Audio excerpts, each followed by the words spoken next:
O'zining har bir qo'shig'ida hayotiy hikoyalarni kuylaydigan G'aybulla Tursunov bugungi estrada sahnasida sokinlik va samimiyatning ovozi. U The Cover Up loyihasidagi ishtiroki bilan keng ommaga tanilgan bo'lsa, bugun u yorug' sahna, tirik ijro, o'ziga rom etuvchi ovoz va har bir nota bilan uyg'un harakatlangan katta sahnaning egasiga aylandi.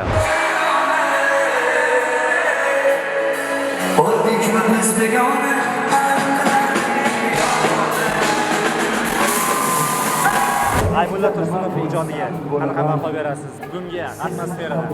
10dan 10. O'zi qaysi qo'shiqlarini sevib tinglaysiz?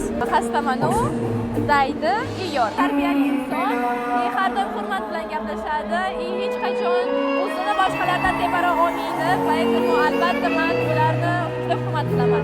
Kechaning alohida bezagi Jasmin va Gulyora Majidillayeva bilan kuylangan duetlar bo'ldi.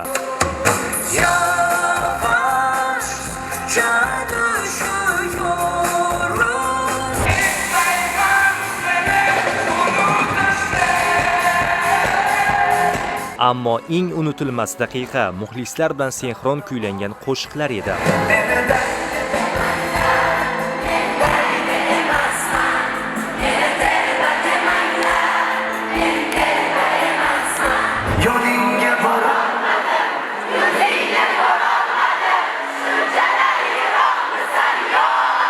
Janonani boshlagan G'aybullaning mikrofonini birdaniga zal ovozi yutib yubordi. Hatto ayrim muxlislar sahnaga chiqib, o'z sevimli xonandasi bilan birgalikda kuyladi. So'nggi 2 yil ichida ijodida chinakam parvoz qilgan G'aybulla Tursunovning qo'shiqlari bugungi kunda yoshlarning sevimli playlistidan o'rin olgan va bugun xonanda faoliyatidagi ikkinchi yakkaxon konsert dasturini mana shunday yuqori masshtabda taqdim etmoqda. G'aybulla akani eng bitta ajoyib prinsiplari bor. Tashqi ko'rinish emas, mayli siz chiroyli kiyinmassiz yoki boshqadir, lekin glавный ovoz deb aytadilar ko'pincha.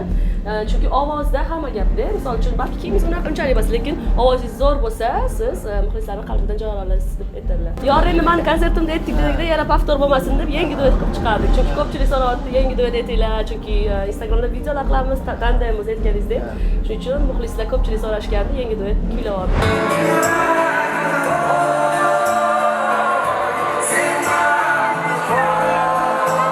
G'aybulla Tursunov har bir satrini yurak bilan kuylaydigan, har bir notani hikoyaga aylantiradigan xonanda. Uning ovozida hayotning quvonchi ham, og'rig'i ham, orzulari ham mujassam. Shunchaki nomli konserti esa ana shu hayotiy ohanglarning jonli isboti bo'ldi. Arslon Umarov, Muhammadali Mamajonov, Javohir Mirzayev, Ovoz informatsion dasturi uchun Toshkent.